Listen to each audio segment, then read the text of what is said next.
30 Rockefeller Plaza, NBC headquarters, home of The Today Show, The Tonight Show, Late Night, and perhaps most notably, Saturday Night Live.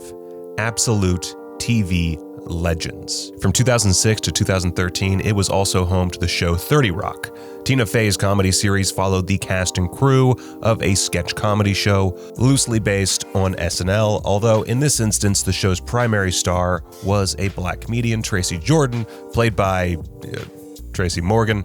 So the year was 2006, and Tina Fey was looking to hire some new blood for her writer's room. In her search, she turned to one of the stars of sketch comedy show Derrick Comedy over on YouTube, Donald Glover. He had submitted a spec script for The Simpsons, at least according to one iteration of the story, and was still in college when Tina Fey came calling. Now, behind the scenes, Tina Fey had chosen Donald Glover for a couple reasons. Obviously, he was talented and immensely funny, but she was also getting him basically for free thanks to a diversity grant from NBC. I wondered, am I being hired just because I'm black? Still, Glover took the job and stayed on for 2 seasons, only leaving when an acting career came calling. Glover describes the experience. I decided I wanted to write for television because of Tina. She was so happy, and I was like, I want to be happy like that too. In 2017, after Glover started receiving critical acclaim for his hit show Atlanta, Tina Fey would tell Time magazine, "Donald is serving you best case scenario millennial realness. He embodies his generation's belief that people can be whatever they want and change what it is they want at any time."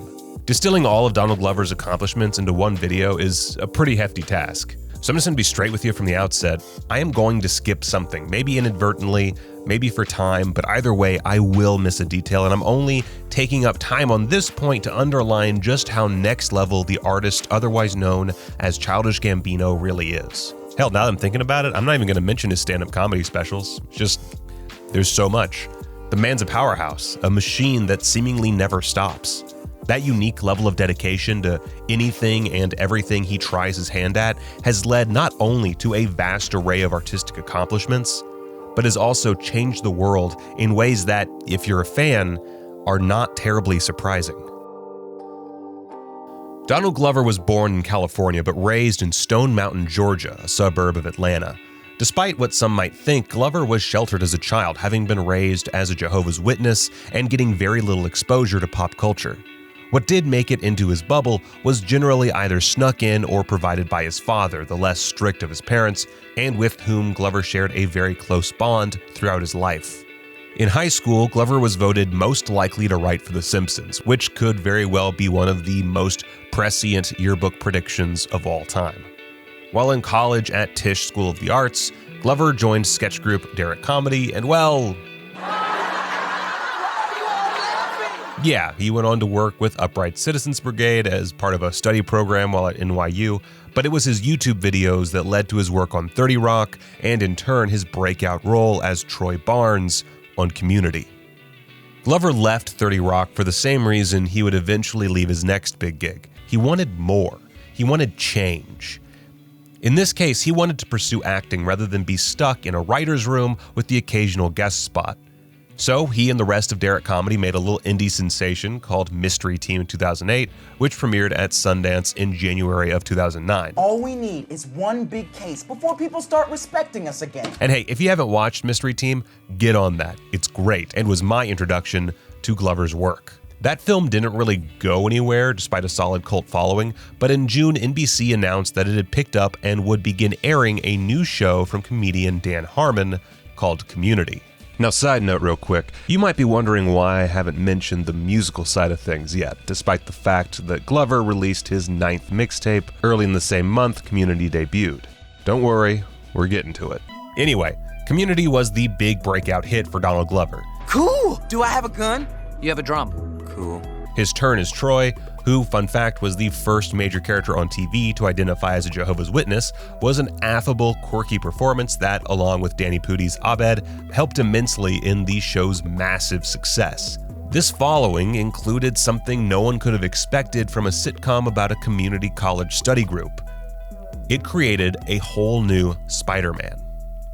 Kinda. So yeah, straight up, if it weren't for Community, we wouldn't have Miles Morales, or at least not necessarily as we know him. If you don't know who Miles Morales is, well, you're apparently one of the 5 people who didn't see Spider-Man Into the Spider-Verse. See, Miles debuted in Marvel's Ultimate Comics in 2011, the same year he took over as Ultimate Spider-Man following Peter Parker's death. He was created by writer Brian Michael Bendis, with his first physical appearance drawn by Sarah Pichelli. Bendis was inspired by Community's second season premiere, Anthropology 101, wherein Troy is seen wearing Spider-Man pajamas, a direct reference to Glover's failed 2010 campaign to become the new cinematic Spider-Man, a role that would eventually go to Andrew Garfield. Don't worry too much about Donald, though. He really only wanted to see how far an online campaign could go. I don't think he really thought he would get the role, even if, he maybe deserved it. Bendis is well known for making big progress in representation in comics, and he was already looking at the possibility of a person of color becoming Spidey. But it was Glover's campaign that really pushed him to go for it, and to go for it the way he did. We were going to do this, and then when Donald had done his campaign, it did reveal to us this is the right road to go down. Like, if we needed an extra little thing, then that definitely did it. Miles Morales wound up being a huge hit, perhaps bigger than anyone could have anticipated. In 2018, just 7 years after his debut, he was the star character in Into the Spider-Verse, which wound up grossing $375 million, and, based on that success, appears to have made a massive impact on the MCU as a whole. Oh, and Glover did wind up in Spider-Man Homecoming, albeit not as the wall-crawler himself, but Aaron Davis, the uncle of Miles Morales. Back to Community, while it often struggled with ratings, Dan Harmon's little series that could would eventually, through some production turmoil, casting toss-ups, and a whole dang cancellation, end up with 6 whole seasons. It wasn't 6 seasons in a movie, sure, but it was still a massive accomplishment. Unfortunately for the show, Glover wouldn't be there past the 5th episode of Season 5. Here's where the story of Donald Glover and his hip-hop alter ego Childish Gambino really takes off. Community had turned Glover into a household name, but the concern became more and more apparent that he wasn't fulfilling himself artistically, nor was he taking full advantage of his newfound fame to tackle the issue he really cared about: the Black experience in America. This took the form of a new series under his stewardship for FX, which he signed on for in July of 2013. In 2014, Donald Glover left both Community and social media, but his journey to a whole other level had begun the year before. In October of 2013, Childish Gambino announced the completion of Because the Internet, his second studio album. His first, Camp, had been released in 2011 to reasonable success. With his follow-up, Reasonable wasn't going to even touch the surface. But hey, we're getting ahead of ourselves.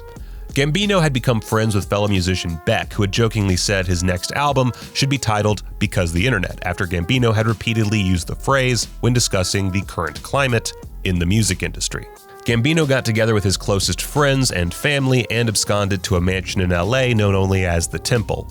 There he made a breakthrough that might be the most definitive moment of his career and developed Because the Internet, which in now typical Childish Gambino fashion was more than a typical hip-hop album. While the songs delved into and criticized our dependence on social media, as well as Gambino's personal neuroses, they also came with a 72-page screenplay written to correspond with the album and a short film entitled Clapping for the Wrong Reasons, directed by Hiro Murai.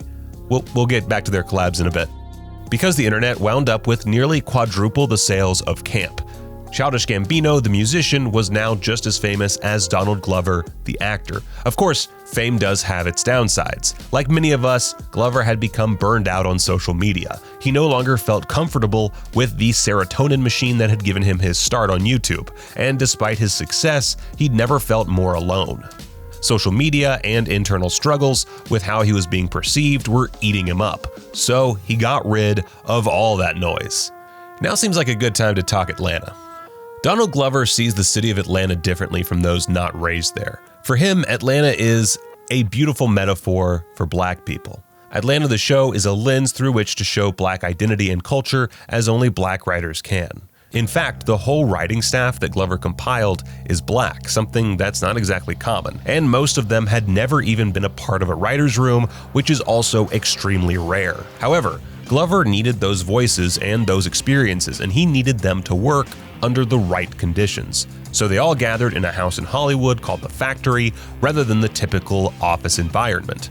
Here, Glover could work on both the show and his music. In fact, Childish Gambino would release his third album, Awaken My Love, in December 2016, 3 months after Atlanta's premiere. To direct the bulk of the series, Glover turned to Hiro Murai once more. In addition to clapping for the wrong reasons, Murai had also directed the teaser for Because the Internet and the videos for 3005, Sweatpants, Telegraph, and Sober. Atlanta follows Glover's character Earn, who manages his cousin, the underground rapper Paperboy.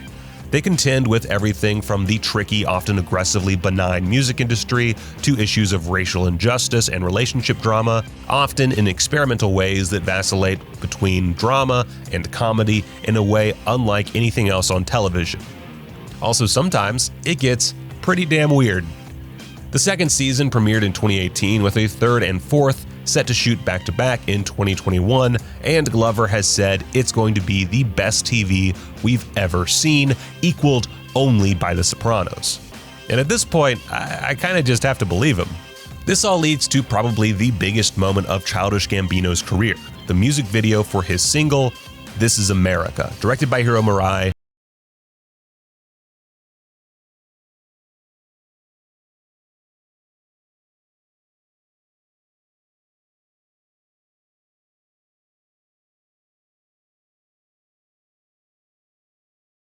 One on Billboard, which was a first for Gambino, and it swept the Grammys in all 4 categories it was nominated for. It was also the first rap song to win Record of the Year and Song of the Year. While there's absolutely nothing wrong with playing to your audience, one drawback with a lot of hip-hop dealing directly with black culture, and really that's 99.9% of it, is that it tends to offer more a distraction from the real issues rather than directly address them. At least that's how Gambino seems to feel. This Is America, and more broadly, Donald Glover's career as a whole up to this point, has sought to provoke change through art, and while the ramifications of that are still being explored, it's undeniable that his music has forced more and more people to examine how race dynamics work in America. This is definitely not singularly on Glover. Heck, Jordan Peele even managed a very similar achievement when he made Get Out, which oddly enough famously featured Gambino's song Redbone, as well as 1 or 2 highly memeable moments. Oh, no. Gambino's This Is America tour wound up being his last. Glover released his final album as Childish Gambino on March 22, 2020, after several years of hinting at his retirement from the music industry. Or at least, Childish Gambino's retirement. In November, Donald Glover tweeted out that his last music project was probably his best, but that the biggest, by far, was yet to come. So, how exactly has Donald Glover changed the world? If we want to be a bit on the less controversial side, Donald Glover the actor changed the history of comic books and their film adaptations by inadvertently inspiring Brian Michael Bendis to create Miles Morales, or at least Miles' look. This in turn has paved the way for more superheroes of color, including Iron Man's successor Riri Williams, aka Ironheart, who's set to get her own show on Disney+. Meanwhile, Atlanta succeeded in breaking barriers by showing real black culture on a major network in a digestible, entertaining way without the influence of white writers. For once, Black America was being represented on TV by Black America. Speaking of me saying the word America way too much, there's also the impact of the song This Is America. Both it and, maybe more importantly, the video itself perfectly distilled Donald Glover's intentions as an artist, to make people uncomfortable and to talk about how race affects American lives without sacrificing entertainment and artistic prowess. While there's still work to be done, Donald Glover has made difficult conversations about race and inequality more palatable for the mainstream. He's a unique inspiration for Black Americans and a great source of cultural education for others. Sure, he's also incredibly talented and has undoubtedly had a massive impact on cinema and aspiring artists everywhere, but in the end he succeeded in his message and his intent: to boost black culture and shine a light on inherent flaws in his own industry, no matter how ugly it might be, without sacrificing some truly sick beats and silly comedy. As he moves on from his musical career, or at least his career as Gambino, it'll be interesting to see how this quest for understanding evolves. But all of this is neglecting something even more universal, that Donald Glover has, through his evolution as an artist, proven that life doesn't have to be about a singular focus. You don't have to just do one job in life. You don't need to put yourself in a box. Like Donald, you shouldn't be afraid to look at where you are and how you feel and make the changes necessary for your own happiness.